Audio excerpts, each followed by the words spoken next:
हुजूर सल्लल्लाहु अलैहि वसल्लम ने इरशाद फरमाया, मन अहब्बा शयन अक्सर ज़िक्रहु, जिससे इंसान मोहब्बत करता है उसका कसरत के साथ जिक्र करता है। दूसरा म्यार हुजूर सल्लल्लाहु अलैहि वसल्लम ने यह दिया कि जिसके साथ मोहब्बत होती है उसका ऐब देखने से इंसान अंधा होता है और उसका ऐब सुनने से इंसान बहरा होता है। यानी ना वो उसके बारे कोई ऐब बयान कर सकता है, ना देख सकता है और ना सुन सकता है। अब ये म्यार दोनों अगर मद्देनजर रखे जाएं तो फिर अस्हाबे रसूल और अहले बैत तहार की जिंदगियां देख लें, तारीख पढ़ लें, तो ये आपस में एक दूसरे के साथ कितना प्यार करते हैं, एक दूसरे की कितनी तारीफ करते हैं, एक दूसरे की कितनी फजीलत बयान करते हैं, तो आपको बिल्कुल वाज़ेह हो जाएगा कि इनकी आपस में कोई दुश्मनी, कोई अदावत, कोई जंग नहीं थी। सैयदा फातिमा हुजूर सल्लल्लाहु अलैहि वसल्लम की साहबजादी हैं। उनसे सवाल किया गया कि हुजूर सल्लल्लाहु अलैहि वसल्लम को ज्यादा प्यारा कौन था, हुजूर किसके साथ ज्यादा मोहब्बत करते थे? तो सैयदा फातिमा फरमाती हैं, मोमनों की मां हजरत अम्मा आयशा सदीका से।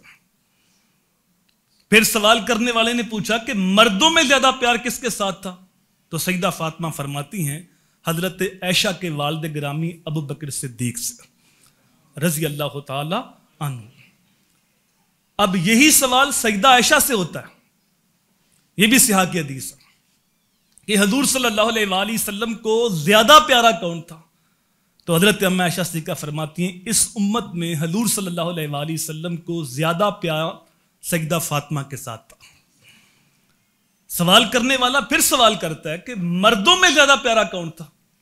तो अम्मा आयशा सिद्दीका फरमाती हैं, मर्दों में ज्यादा प्यार हजरत फातिमा के शोहर मौला अली के साथ था। कुछ लोग ऐसे ऐसे सवाल करते हैं जिससे अगले बंदे को फंसाया जाए और अगले बंदे को मुश्किल में डाला जाए और अपने मतलब का जवाब लिया जाए। ऐसे ही सवाल किसी ने कर दिया पीर फैजुल हसन शाह साहब आलो महार वाले रहमतुल्लाह ताला अलैह से कि हजरत ये बताएं, हजरत आयशा अफसल है या सैयदा फातिमा अफसल है? उसने तो फंसाना चाहा, लेकिन अल्लाह वाले बड़ी हिकमत के साथ जवाब देते हैं। आपने कहा साहब अगर देखें बेटी होने के लिहाज से तो आयशा बेटी है अबू बकर की और फातिमा बेटी है नबी की। अबू बकर की बेटी नबी की बेटी से अफजल नहीं हो सकती। और अगर देखें बीवी होने के लिहाज से तो फातिमा बीवी है अली की, आयशा बीवी है नबी की। तो अली की बीवी नबी की बीवी से अफजल नहीं हो सकती। तो ये वो लोग हैं जो तराजू के दोनों पल्ले बराबर रखते हैं, जो असहाब से भी प्यार करते हैं और आल से भी प्यार करते हैं। चूंकि आल भी हुजूर की है, असहाब भी हुजूर के, ये दोनों मशकात नबूवत की किरणें हैं। इनमें से एक को मानना, एक का इनकार करना, ये हुजूर का इनकार।